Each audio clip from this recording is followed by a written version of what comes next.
जुनैद जमशेद रहमतुल्लाह अलैह से जब मेरी पहली मुलाकात हुई, ये तुम्हारे दिल का दर्द है और तुम इसे और चीज़ों से तलाश कर रहे हो। मैं तलाश कर रहा हूँ, वो है नहीं। मेरे हुजरे से आवाज़ आती, बेटा मोहम्मद, मैं नमाज तोड़ देता। मौलाना साहब, माशरे में एक नफ्सा नफसी का आलम है। ख़ानदानी निज़ाम जो है, जो हमारे वैसे भी मशरक़ की भी एक पहचान था, वो ख़ानदानी निज़ाम बिखर रहा है।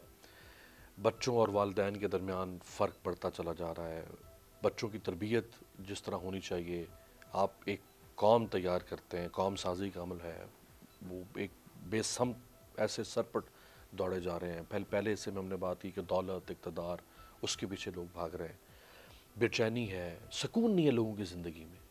आप इत्तेफाक करते हैं ऐसा ही? जुनैद जमशेद रहमतुल्लाह अलैह से जब मेरी पहली मुलाकात हुई, जी। मुझे किसी ने कहा कि ये एक गुलकार आपको मिलाना। मैंने कहा ले आओ। तो उसने ऐसे अपना चेहरा छुपाया हुआ था,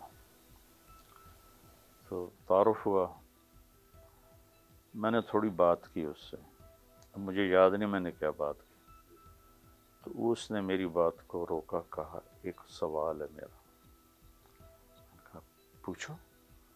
कहने लगा, एक पाकिस्तानी नौजवान जिस ग्लैमर को ख्वाबों में देखता है वो मुझे फिज़िकली हासिल है, लेकिन फिर भी इधर अंधेरा है, बेसुकूनी है। और बड़ी खूबसूरत उसने मिसाल दी कि मैं वो कश्ती हूँ जिसका कोई घाट कोई नहीं। तो इसकी क्या वजह है?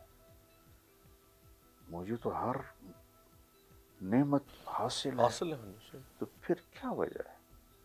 तो मैंने उसे जो खुलासा मैंने उसको बताया, मैंने कहा तुम बताओ, तुम्हारे इस घुटने में दर्द हो, तुम यहाँ मेडिसिन लगाते रहो, ठीक होगा? मैंने कहा नहीं। जी। मैंने कहा ये तुम्हारे दिल का दर्द है और तुम इसे और चीज़ों से तलाश कर रहे हो। मैं तलाश कर रहा हूँ, वो है नहीं। दिल सिर्फ अल्लाह की याद से पुरसुकून होता। अला बिज़िक्रिल्लाहि तत्मइन्नुल क़ुलूब। अला है जैसे एक सायरन नहीं बजता, अरबी ज़ुबान का ये जी लफ्ज़ जी। सायरन है। अला अला, सुनो सुनो, और से सुनो। सिर्फ अल्लाह की याद से दिलों को चैन मिलेगा। दुनिया की कोई दौलत, कोई इज्जत, कोई नशा, कोई ग्लैमर इसको मुतासर नहीं करता।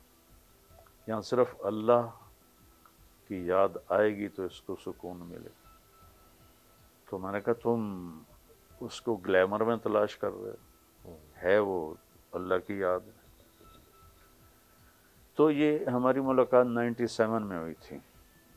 तो 2002 में हमारी मुलाकातें चलते चलते वो 4 महीने के लिए तबलीग में चला गया। अच्छा। तो बालाकोट में उसकी जमात थी। जी। तो मैं इन टच था फ़ोन के साथ। मैंने फ़ोन किया कि किधर हो? कहा मौलाना मैं बालाकोट की एक पुरानी सी मस्जिद, टूटा हुआ फर्श है और एक फटी हुई चटाई पे मैं लेटा हुआ हूँ, और जिस सुकून को मैं 5 स्टार होटल्स में ढूंढता था वो मुझे यहाँ मिल गया है। वाह। मुझे लगता मैं हवा में उड़ जाऊँगा। ये उसके अल्फाज, मुझे लगा मैं हवा में उड़ इतना जाऊँगा। हल्का महसूस कर रहे इतना हल्का महसूस कर रहा है और इतना सुकून महसूस हैं। कर जी। रहा है। वालिदैन और बच्चों के दरमियान जो मैंने पहले भी आपके सामने रखा सवाल, कि वो जो तरबियत का अंसर है वो बिल्कुल ख़त्म हो चुका हुआ है। हम एक कैसी कौम तैयार कर रहे हैं? देखिए ना, एक फैक्ट्री मालिक होता है, वो भी सोचता है सारा दिन कि मेरी फैक्ट्री से जो सनत तैयार हो रही है वो खालिस है या नहीं, उसमें खोट है या नहीं, वो बिकेगी या नहीं बिकेगी। हम एक कैसी कौम तैयार कर आप रहे हैं? देखें, जो अल्लाह का फितरी निज़ाम है बनाया हुआ, कि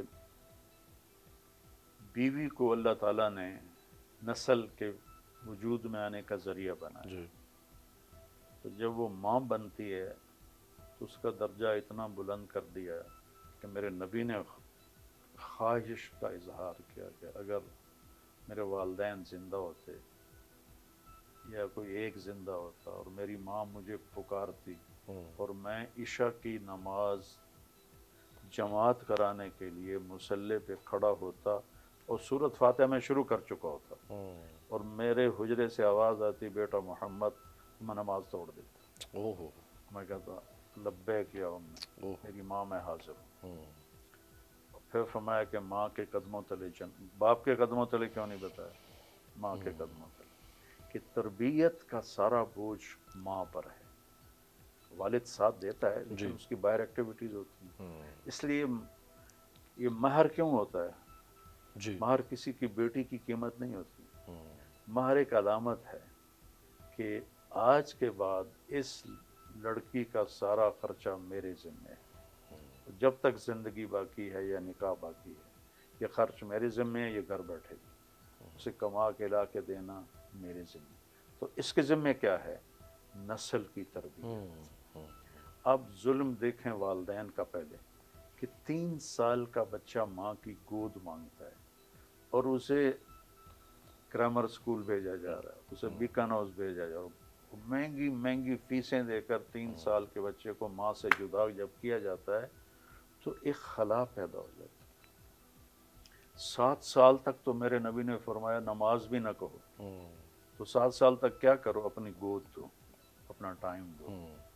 और ये वो 7 साल में सब कॉन्शियस सारा मुकम्मल हो जाता है। ये आज की रिसर्च है कि 7 साल की उम्र में सब कॉन्शियस मुकम्मल हो जाता है, लाशऊर, और बाकी शऊर बढ़ता रहता है। सब्सक्राइब करें और बेल दबाएं ताकि कोई खबर रह न जाए।